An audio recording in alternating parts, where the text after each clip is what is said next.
কথায় বলে ঠেলার নাম বাবাজি। এসএসসির এখন হয়েছে সেই দশা।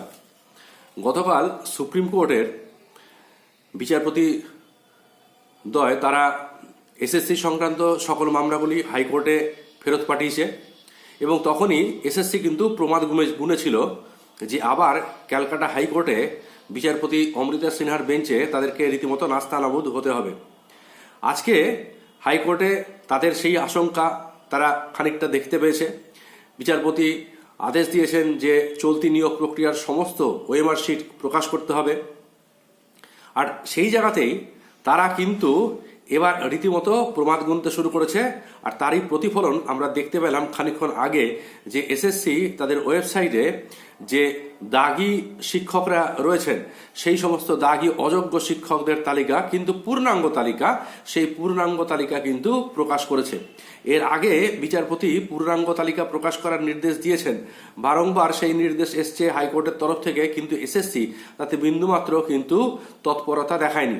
কিন্তু আগামীকাল 28 তারিখ যখন অমৃতা সিনহার বেঞ্চে একের পর এক এসএসসি সংক্রান্ত মামলাগুলি উঠতে চলেছে, তখন তাদের ভবিষ্যৎ যে কি হবে সেটা আশঙ্কা করেই কিন্তু এসএসসি আজকে তড়িঘড়ি করে দাগি যারা চাকরি প্রার্থী ছিলেন তাদের যে তালিকা সেই তালিকা সম্পূর্ণভাবে প্রকাশ করেছে।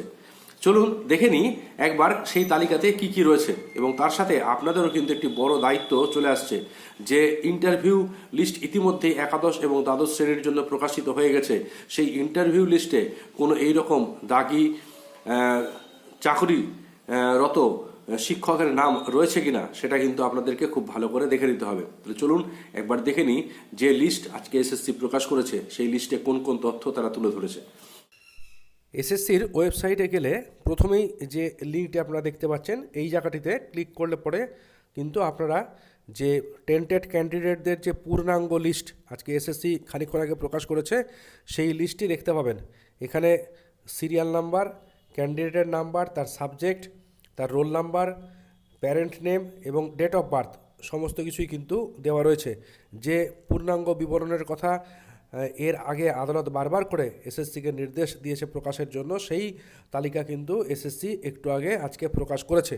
এখন আপনারা যারা বিভিন্ন বিষয়ের একাদশ দ্বাদশের জন্য ভেরিফিকেশন এবং ইন্টারভিউতে ডাক পেয়েছেন এবং তার সাথে সাথে নবম দশমের যারা রয়েছেন তাদেরও অনুরোধ যে তারা অবশ্যই খুব ভালো করে এই লিস্ট দেখে নিয়ে বর্তমানের যে ভেরিফিকেশন এবং ইন্টারভিউ প্রক্রিয়া চলছে তার মধ্যে এই সমস্ত টেন্টেড ক্যান্ডিডেটরা কেউ ঢুকে আছেন কিনা সেটা দেখবার দায়িত্ব কিন্তু অবশ্যই আপনাদের। যদি এইরকম কোনো টেন্টেড ক্যান্ডিডেটকে আপনারা খুঁজে পান তাহলে অবশ্যই সেটা আপনারা জানাবেন ঊর্ধ্বতন মহলে বা যথাযোগ্য জায়গায় আপনারা জানাবেন, এমনটাই কিন্তু আশা। তো আপনারা অবশ্যই ভালো করে দেখে নেবেন। এখানে 1806 জনের তালিকা কিন্তু প্রকাশ করেছে কমিশন বেশ খানিকক্ষণ আগে। আপাতত এইটুকুনি। ভালো থাকুন সকলে, সুস্থ থাকুন এবং অবশ্যই চ্যানেলের সাথে থাকুন।